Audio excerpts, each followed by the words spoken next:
الحمد لله رب العالمين والعاقبة للمتقين ولا عدوان إلا على الظالمين أشهد أن لا إله إلا الله وأشهد أن سيدنا وحبيبنا محمدا عبده ورسوله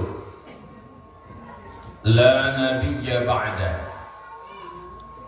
قال الله سبحانه وتعالى يا أيها الذين آمنوا اتقوا الله حق تقاته ولا تموتن إلا وأنتم مسلمون. وقال النبي صلى الله عليه وسلم إنما الأعمال بالنيات وإنما لكل امرئ ما نوى. فمن كانت هجرته إلى الله ورسوله فهجرته إلى الله ورسوله ومن كانت هجرته إلى الدنيا يصيبها أو امرأة ينكحها فهجرته إلى ما هاجر إليه. أما بعد معاشر المسلمين والمسلمات مؤمنين والمؤمنات arsyadani wa iyyakumullah. Marilah kita mengucapkan pujian kita untuk Allah Subhanahu wa ta'ala. Kita katakan kalimat tahmid dan syukur berikut ini. Alhamdulillah bi ni'matihi tatimmus shalihat. Kemudian kita sampaikan salawat dan juga salam kita untuk Sayyidina wa Habibina Khatimin Nabiyyin Muhammadin sallallahu alaihi wasallam. Allahumma salli ala hadha nabi wa ala alihi wa sahbihi wa man tabi'ahu bi ihsanin ila yaumiddin. Amma ba'd. Ma'asyiral muslimin yang kami muliakan, Rasulullah sallallahu alaihi wasallam menyampaikan rasa rindu kepada orang-orang yang hidup di akhir zaman. Dan Nabi mengatakan bahwa orang-orang yang nanti dari kalangan umatnya datang di akhir zaman, Nabi sebut mereka adalah saudara-saudaraku yang aku rindukan. Maka para sahabat agak sedikit iri. Dan mereka berkata, ya Rasulullah, kalau kami kan saudaramu juga. Kata Rasul, kalian sahabatku. Saudaraku itu nanti di akhir zaman. Mereka tidak pernah melihatku, tetapi mereka sangat sabar dalam menjalankan syariatku. Pahala mereka pada masa itu, saking beratnya ujian yang harus mereka hadapi dalam rangka beragama, pahala mereka pada saat itu, kata Rasulullah, 50 kali lipat pahala kalian. Makin terkejut para sahabat. Hampir tak percaya telinga mereka mendengar. Lalu mereka kembali bertanya, ya Rasulullah, 50 rajulan minna am minhum, 50 kali lipat pahala kami sahabat-sahabatmu, atau 50 kali lipat pahala mereka yang hidup bersama mereka saat itu? Bukan, kata Nabi, tapi pahala kalian. Maka orang yang hidup di akhir zaman ini pahalanya 50 kali lipat pahalanya para sahabat. Kenapa? Karena beratnya ujian beragama di akhir zaman ini. Maka sabda Rasulullah sallallahu alaihi wasallam, isbiru fa innahu la ya'ti 'ala an-nasi zaman illa alladhi ba'dahu syarrun minhu hatta talqaw rabbakum. Nanti di akhir zaman keadaan makin lama makin buruk, kata Nabi. Makin lama makin buruk, bertambah waktu bertambah lebih buruk daripada sebelumnya. Pada saat itu kata Rasulullah, isbiru, kalian wajib bertahan, wajib bersabar. Hari yang kalian rasakan terasa lebih berat daripada yang telah kalian lalui. Dan esok masa-masa yang akan datang, yang akan kalian jelang, lebih berat dari hari ini yang sedang kalian rasakan. Pada masa itu kata Rasulullah, tugas kalian cuma satu, bertahanlah, bersabarlah di atas syariat agama Allah Subhanahu wa Ta'ala. Banyak ujian di akhir zaman. Mari sekarang Bapak Ibu kita coba, kita cek benar enggak kita ini di akhir zaman. Kita cek. Wahai ayah bunda, Bapak Ibu yang kami muliakan, kira-kira sekarang ini 2021 dibandingkan 20-30 tahun yang lalu, di bidang pendidikan mana yang lebih parah, wahai Bapak Ibu? Sekarang atau dulu? Sekarang. Di bidang ekonomi mana yang lebih berat, sekarang atau 20-30 tahun yang lalu? Sekarang. Di bidang moral dan akhlak anak-anak muda kita, sekarang lebih berat atau dulu? Di bidang kesehatan mana yang lebih banyak masalah kesehatan? Sekarang atau dulu? Sekarang. Kopat Covid itu munculnya cuma sekarang.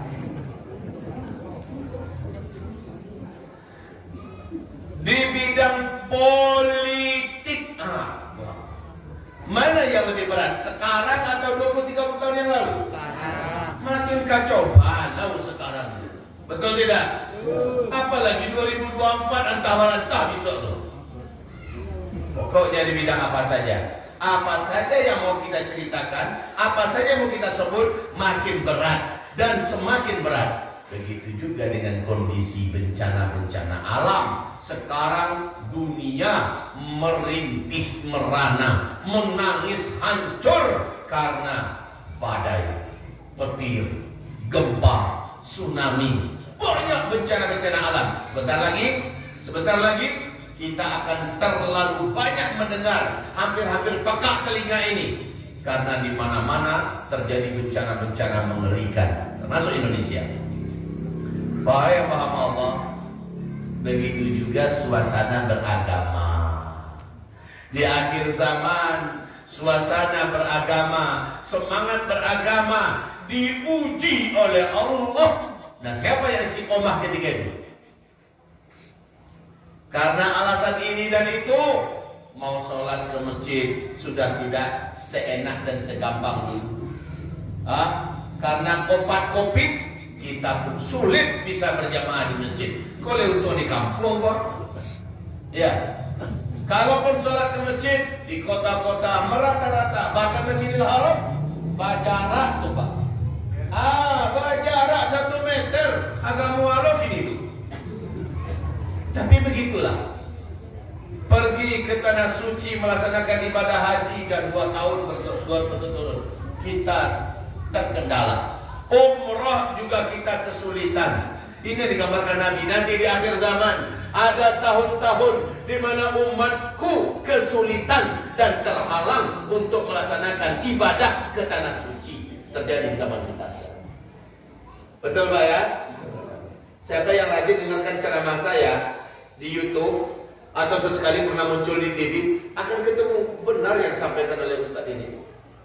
4-5 tahun yang lalu saya pernah membacakan hadis-hadis, nanti kata Rasulullah akan terjadi di mana umatku terhalang dan sulit melaksanakan ibadah ke tanah suci. Sekarang terjadi di zaman kita. Wahai ayah bunda sekalian yang kami muliakan, selanjutnya Nabi berkata, Hai Mu'ad, kata Rasul kepada sahabatnya, kau lihat ya, lembah ini dan kawasan ini, daerah ini sekarang kan tandus, gersang hemas, panas, tapi nanti daerah ini akan bersalju. Kalau maka Nabi saat ditanya kapan kiamat, jawabannya Allahu a'lam, Allah yang maha tahu. Nah, si malaikat Jibril ternyata juga tidak tahu kapan kiamat akan terjadi. Maka dia bertanya, akhbirni an amaratiha. Ada tak tanda-tandanya hai Muhammad bahwa kiamat itu ada? Bana.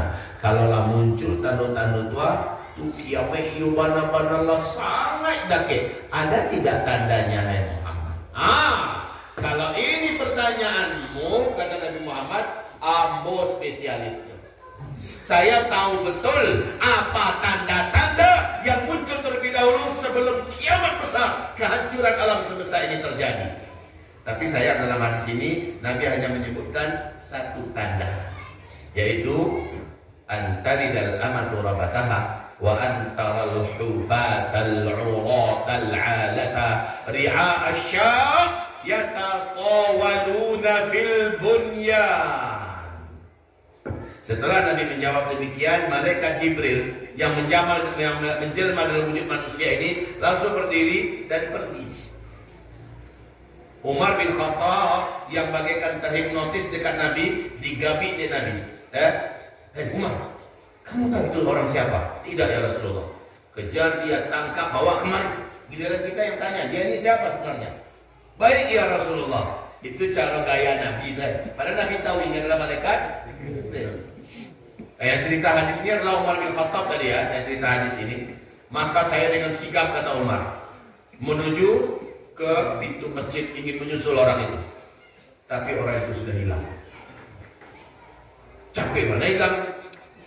Langkah kaki Umar bin Khattab itu 2 kali orang biasa, Pak. Umar itu tinggi gadah. Tinggi gadah. Para sahabat bercerita kalau Umar naik ke atas punggung seekor kuda perang, kuda yang dewasa, yang kuda poni itu, kuda dewasa, kedua kakinya kalau ia tidak letakkan di atas kirap itu kan basi yang bisa menahan tapak kaki. Kalau dia tidak letakkan di situ, kuda jalan, ujung kaki Umar ini bisa membuat 2 garis di jalan, di tanah. Itu tanda gadang bisa. Berarti langkahnya lebar, besar. Dengan cepat dia nyusul, orang itu sudah hilang.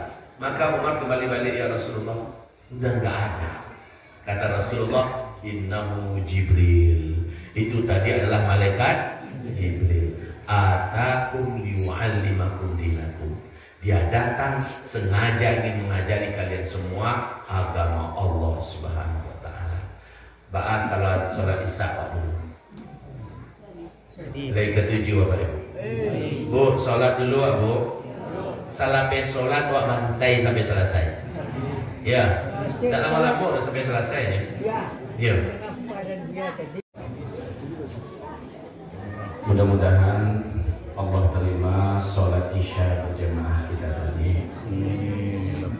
Dan Allah kabulkan doa-doa kita. Amin. Ya Rabbal Alamin. Baik, Bapak Ibu sekalian, hamba Allah, melanjutkan kajian kita tadi.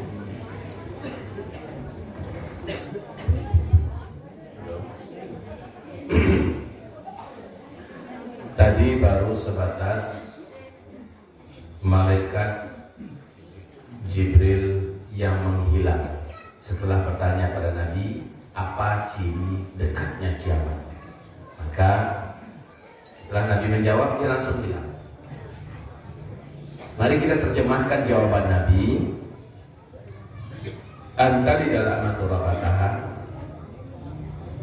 wa antara al-hufatal urata alata li'ahsya yataqawaluna fil bunyan. Kalau kau temui nanti suatu zaman seorang wanita biasa kelas hamba sahaya melahirkan tuan-tuan dan raja-rajanya, dan engkau nanti melihat orang-orang miskin yang luar biasa miskinnya, penggembala ternak, tidak beralas kaki, bertelanjang dada, mendadak mereka menjadi kaya raya dan sangat berkuasa.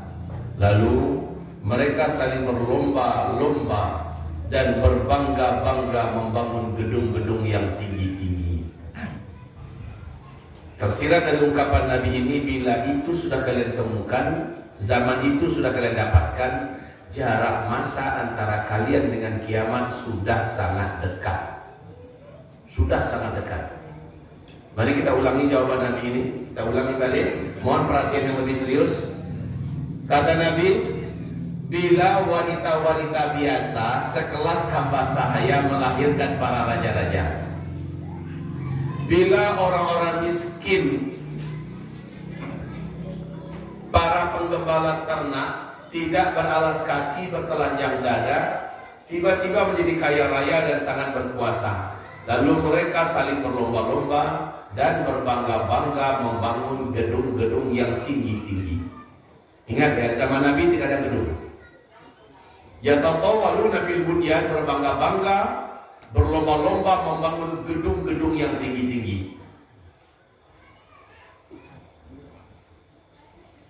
Maka jika zaman itu sudah kalian temukan, maka jarak masa antara kalian dengan kiamat sudah sangat dekat. Mari kita periksa siapa yang dimaksud oleh Rasulullah. Wanita-wanita biasa sekelas hamba sahaya melahirkan para raja-raja. Penguasa Arab Saudi sekarang itu, wahai bapak, ibu, penguasa Arab Saudi sekarang ini, Raja Salman, sebelumnya Raja Abdullah, sebelumnya Raja Fahad, sebelumnya dan terus ya sampai kepada Raja Faisal, sampai kepada Malik Abdul Aziz. Ini mereka adalah Yahudi pendatang dari Irak. Mereka berdagang. Mereka menikahi wanita-wanita biasa dari asli orang Hijaz, orang-orang Arab Saudi sekarang, ya. Jadi orang biasa, wanita-wanita kelas bawah, dinikahi, lahir anak-anak yang menjadi raja-raja. Inilah dia zamannya. Yang kedua, Nabi berkata, apabila orang-orang miskin, penggembala ternak, tidak beralas kaki, bertelanjang dada, tiba-tiba menjadi kaya, dan mereka sangat berkuasa, saling berlomba-lomba dan berbangga-bangga membangun gedung-gedung yang tinggi-tinggi. Demi Allah, ayah ibu, bapak ibu sekalian, hadis yang dimaksud oleh Nabi itu di zaman kita yang dimaksud. Kenapa? Abdullah bin Abbas di hadis yang lain, riwayat Imam Ahmad, bertanya pada Rasulullah, ya Rasulullah, siapakah yang kau maksud miskin, kere, penggembala ternak, tidak beralas kaki, bertelanjang dada, mendadak kaya raya, dan sangat berkuasa? Lalu mereka saling berlomba-lomba dan berbangga-bangga membangun gedung-gedung yang tinggi-tinggi. Siapa itu ya Rasulullah? Maka Nabi dengan singkat menjawab, humul Arab. Mereka adalah bangsa Arab. Mari kita cek.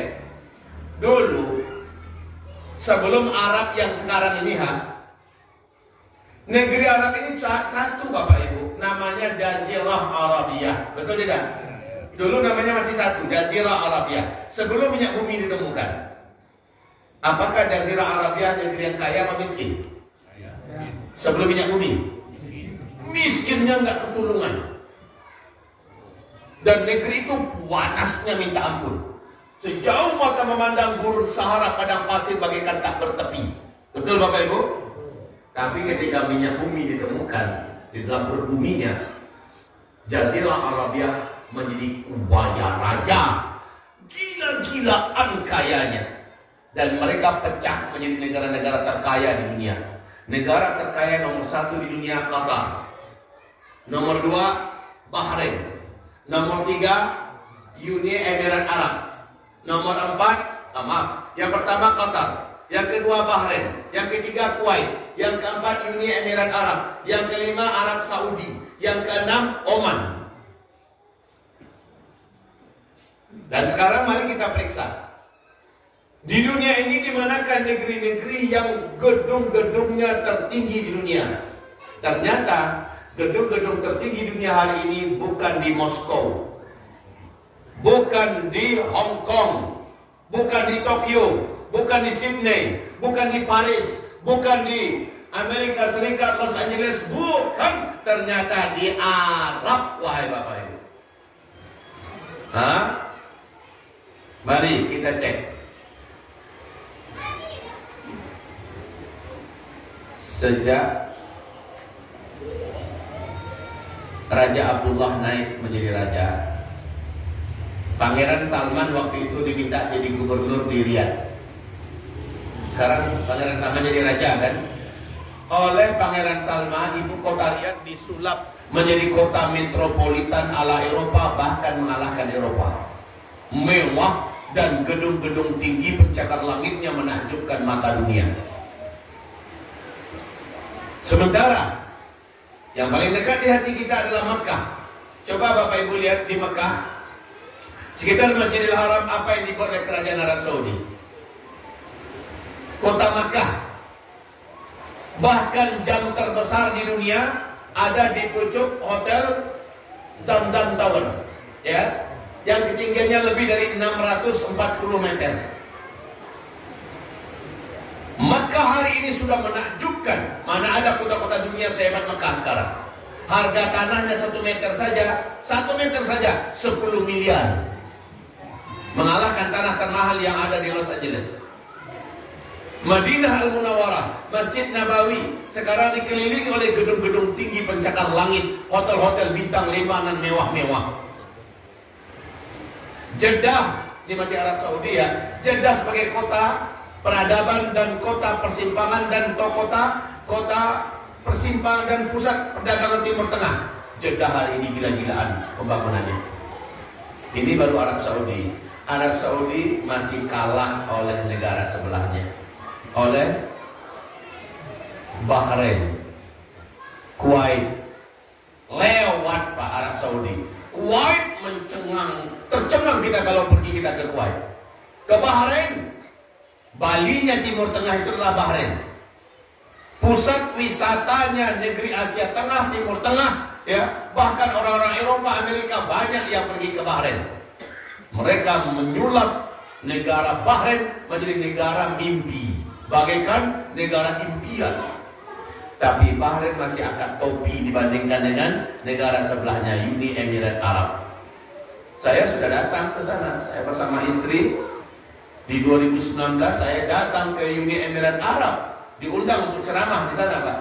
Selama 5 hari 5 malam, dubes kita di sana langsung hadir makan pagi dengan kami, makan siang, kemudian dengan konsulat jenderal kami ngobrol-ngobrol, dan saya ceramah dari komunitas kepada komunitas. Saya diajak jalan-jalan, setelah ceramah itu diajak jalan-jalan ke Abu Dhabi. Di Abu Dhabi itu ada hotel bintang 7. Kalau kita tahu cuma hotel selama ini bintang 5. Ini hotel bintang 7. Warnanya kayak emas semua. Dari depan itu sudah terbayang kemegahan bagaikan istana yang megah. Itu hotel baru itu ya. Saat kami masuk, kami didampingi oleh guide di sana. Saat kami masuk, maka tidak terkira banyaknya kami harus berfoto-foto saking menakjubkan lokasi hotel itu. Ternyata harga kamar 1 malam nginap ya, harga nginap di kamar hotel itu 1 malam, ini kamar menengah ke bawah Pak, cuma 125 juta 1 malam. Ya. Kemudian kami ditawarkan untuk minum kopi. Minum kopi di situ sangat terkenal Pak. Untunglah saya dan istri menggeleng, kami tidak mau. Apa kata guide? Alhamdulillah, untung Ustadz tidak mengiyakan. Kalau sempat Ustadz iyakan, bocor kantong kami gitu mereka. Kenapa saya bilang? Harga 1 gelas kopi di hotel ini 5 juta rupiah. Kenapa semahal itu? Saya tanya kenapa semahal itu? Karena di atasnya dibubuhi tepung yang terbuat dari emas murni yang dapat larut dalam lambung. Jadi di Seraan itu ameh Pak. Dan ameh itu bisa larut dalam lambung. Oh, untuk apa kata saya? Diminum ada emas, besok yang keluar juga sama-sama kuningnya. Oh, nggak jadi. Untung memang kita tidak mau. Dan Yang gaib kita bersyukur sekali untuk Ustaz Tabinu. Ternyata Buya Tengku Zulkarnain almarhum juga pernah mengalami hal yang sama. Beliau juga pernah dibawa ke hotel itu. Lalu setelah itu kami jalan-jalan di ibu kota, di kota Abu Dhabi itu. Ya Allah, kayak bukan di Arab rasanya Pak, serius. Di situ ada mesin ATM. Itu mesin ATM itu kalau Bapak masukkan, tapi Bapak nggak akan punya kartunya. Orang sana yang asli. Kalau dia masukkan mesin atau kartu ATM-nya, dia ketik, yang keluar bukan dolar, yang keluar bukan duit, batangan emas yang keluar. Ditekan-tekan keluar sekilo. Mobil di sana, mobil polisinya saja, itu sekelas Ferrari, Lamborghini. Yang miliaran itu auto polisi itu Pak. Allah, kayanya minta ampun. Orang-orang kaya di sana, mobilnya dibuat dari emas, hanya ada di Arab itu. Dan itu Uni Emirat Arab. Was kami jalan-jalan, kami pun dibawa ke Dubai. Nah ini lebih gila lagi. Di Dubai kami diajak jalan ke mall terbesar di dunia. Sehari semalam buat jalan saja di mall itu tak habis loh. Situ ada aqua raksasa di tengah-tengah mall, bagaikan kita mengelilingi laut. Ada ikan hiu, segala macam jenis binatang laut ada di mall itu. Wahai Bapak Ibu yang kami muliakan, pas kami keluar, kami dihadapkan pada gedung yang pinggang gedung itu sudah sampai ke awan. Gedung itu namanya Burj Khalifa. Inilah gedung tertinggi nomor 1 di dunia. Tingginya 828 meter. Dari bawah saya melihat gedung itu, dan istri kami tetap tidak mampu berkata-kata lebih daripada Masya Allah. Ini dia Burj Khalifa itu. Kalau Bapak bos bisa melihat di YouTube, bisa melihat di televisi, yang mana film-film hebat dibuat di Burj Khalifa ya. Selanjutnya, waktu saya mau pulang, apa kata konsulat jenderal? Dia kasih hadiah kami buku mewah, full color. Sejarah Arab, itu judul bukunya ya, Sejarah Arab. Beliau berkata, ini yang versi Arab Indonesia, ini yang versi Arab Inggris. Pilih yang mana? Saya bilang saya pilih yang Arab Indonesia. Maka kami pun buka, halaman pertama masih warna foto yang ada situ adalah warna hitam putih masih. Di bawah tahun 1969-an. Saya terkejut di pemandangan foto yang masih hitam putih itu, kondisi rakyat Arab saat itu saya lihat di foto, penggembala ternak sedang menghalau ternaknya dengan tongkat, sementara dia tidak memakai terompa dan dia tidak memakai baju, hanya pakai semacam rompi saja. Ini yang dimaksud oleh Nabi, miskin, penggembala ternak, tidak beralas kaki, telanjang dada, miskin tiba-tiba menjadi kaya raya, sangat berkuasa dan sangat berlomba-lomba membangun gedung yang tinggi-tinggi. Tak bersobok itu di zaman awak. Kalau bukan ini zamannya, maka zaman mana lagi? Oh, di mana letak perlombaannya? Halo. Halo. Wahai Bapak Ibu, Jeddah dekat bandara King Abdul Aziz. Bapak Ibu kalau mau mendarat itu nanti akan lihat dekat tepi Laut Merah ada gedung yang sedang dibangun. Mungkin sekarang bersiap kali ya. Gedung ini akan mengalahkan Burj Khalifa yang ada di Dubai. Kalau Burj Khalifa tingginya 828 meter, maka yang sedang dibangun ini di Jeddah ini dibangun oleh orang terkaya nomor 1 di Arab Saudi, Pangeran Al-Walid bin Talal, menghabiskan dana 120 triliun rupiah kita. Cie gedung lah 120 triliun menghabiskan uang.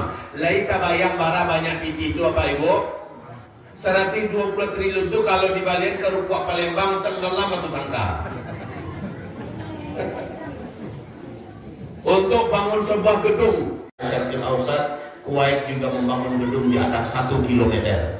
Dan menjelang saya pulang, apa kata teman-teman kami di Dubai, September nanti, maksudnya 2019 itu, Gak akan dibangun di Dubai ini gedung yang ketinggiannya mengalahkan gedung yang sedang dibangun di Jeddah. Anum selesai di Jeddah dibangun lagi.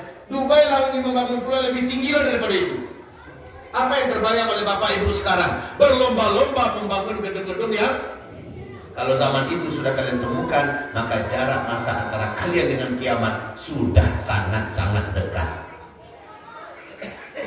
Alah cukup contoh Bapak Ibu. Alah cukup contoh Bapak. Alah sakwe itu contoh. Basalju kini Arab lah menerangkan hadisnya. Lah nampak dewa kenyataan ini. Ya. Kemudian lah bergedung-gedung mewah orang Arab. Lah kayu rayunya.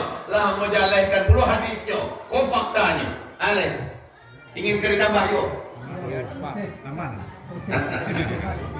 Iya. Baiklah. Yang masih terjaga keislaman di Timur Tengah itu sekarang adalah Qatar. Arab Saudi Pak Abu ya. Oh Arab Saudi katanya. Tahu tak Bapak Ibu? Sejak 2017 keadaan keislaman di Arab Saudi jauh merosot setajam-tajamnya. Dan ingat Nabi berkata, nanti di akhir zaman menjelang kiamat kalian akan kembali jahiliyah kata Rasulullah. Kalian akan mengikuti Yahudi dan Nasrani.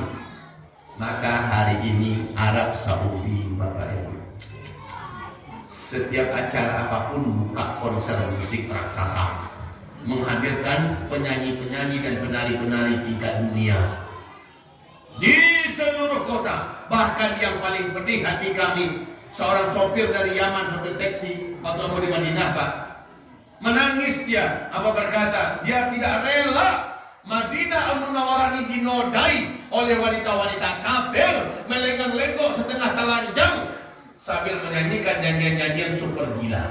Itu konser musik dibuat di kota Madinah, tanah suci umat Islam. Saya punya raja, Muhammad bin Salman ini. Dan raja putra mahkota. Dan raja ayahnya kok menentang habis ayah dibuat di anak kandungnya. Tetapi dan ayahnya ini sudah dibuatnya macam orang takut kau, seperti orang takut putih. Ibunya protes, ibunya dibuat hilang. Sampai sekarang ibunya tak diketahui di mana tempatnya. Memang ibu pada luar biasa. Kita lanjut Pak. Di Mekah sudah ketangkap, warga marah, akhirnya ditangkap sepasang suami istri yang melangsungkan pernikahan tetapi sejenis di Mekah. Kalau kelas Mekah saja sudah seperti itu, maka bagaimana? Artinya mereka sudah betul-betul seperti di Arab Saudi hari ini hotel-hotel silakan masuk, laki-laki wanita satu kamar, nggak diperiksa lagi mana buku nikah kalian, nggak diperiksa, masuk tinggal. Dan ini bukan fitnah, ini adalah realita yang di Arab Saudi Bapak Ibu akan langsung bisa menyaksikan sendiri sekarang. Kalau saya mau cerita banyak lagi mau ceritakan oleh Bapak Ibu, tapi pada intinya saya ingin memastikan kepada Bapak Ibu apa yang digambarkan Nabi. La tattabi'anna sunanal ladzina min qablikum shibran fa shibra, dhira'an fa dhira'a, hatta walau dakhalu juhra dhabbin tabi'tumuh. Benar-benar kamu akan meniru kembali gaya orang-orang jahiliyah sebelum kalian. Mereka melakukan, kalian pun ikut melakukan. Sampai-sampai tidak masuk akal mereka lakukan, kalian melakukannya. Hatta walau dakhalu juhra dhabbin, tapi tunggu, sampai-sampai mereka masuk ke lubang biawak pun kalian ikut-ikutan masuk ke lubang biawak. Artinya yang lain masuk akal juga boleh, kalian buat puluh. Bertanyalah sahabat, ya Rasulullah, siapa yang kau maksud itu yang akan kami ikuti nanti? Kata Rasulullah, al-Yahudu wan Nasara, Yahudi dan Nasrani. Jadi Bapak Ibu hamba Allah yang kami muliakan, kita sekarang intinya sudah di akhir zaman. Kini yang mau menulis di depan tulis. Ya, deknya ado apa? Kalau tidak ado tidak akan menulis.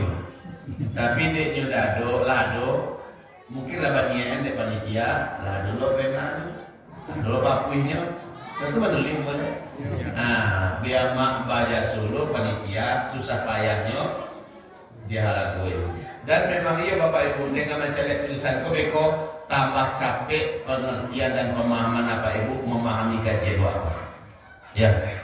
Di dalam hadis riwayat Imam Ahmad, Nabi berkata, umatku saja ambo diutus sampai umai ambo beko dihabiskan sabi-habisnya oleh Allah.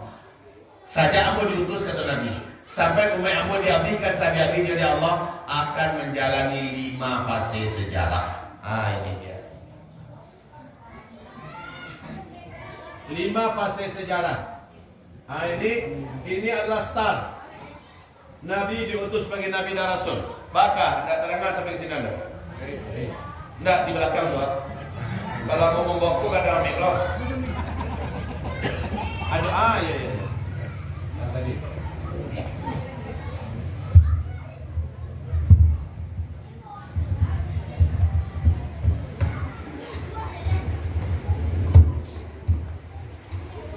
Dari terangkan Bu. Star ini dari mana? Dari Nabi diutus. Kan itu kata-kata Nabi tadi. Sejak saya diutus sampai finish. Finish itu apa? Habisnya umat Islam, umat Nabi Muhammad di muka bumi ikut sampai habisnya. Aku sampai finish namanya itu.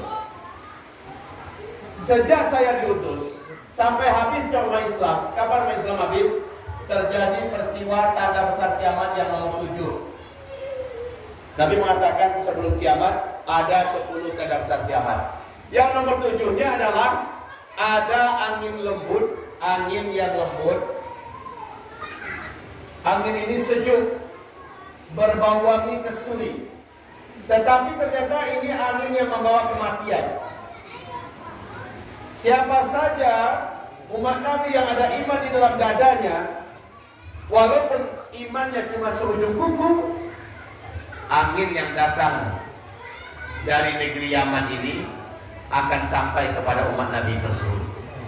Hanya tersentuh saja oleh angin itu, terhirup olehnya angin tersebut di tempat itu, dan saat itu juga dia langsung tergeletak meninggal dunia.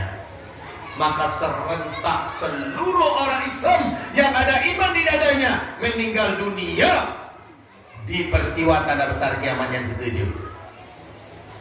Artinya tanda besar kiamat yang ke-8, ke-9 dan ke-10 tak ada lagi umat Islam, umat Nabi yang menyaksikan kejadiannya. Berita baiknya berarti kita tak sempat menyaksikan kiamat itu. Alhamdulillah. Kenapa? Karena di tanda besar kiamat yang ke-7 kita semua sudah meninggal dunia. Nah itu finish. Startnya Nabi diutus, finishnya umat Islam Allah wafat dan serentak. Yang tersisa hidup setelah tanda besar kiamat yang ke-7 itu adalah orang-orang yang tidak kenal Allah sama sekali, orang-orang kafir Syiah kedalahnya. Ya, maka mereka lah yang akan menyaksikan kiamat itu. Sekarang Nabi berkata, sejak saya diutus sampai finish, kamu semua akan menjalani 5 fase sejarah.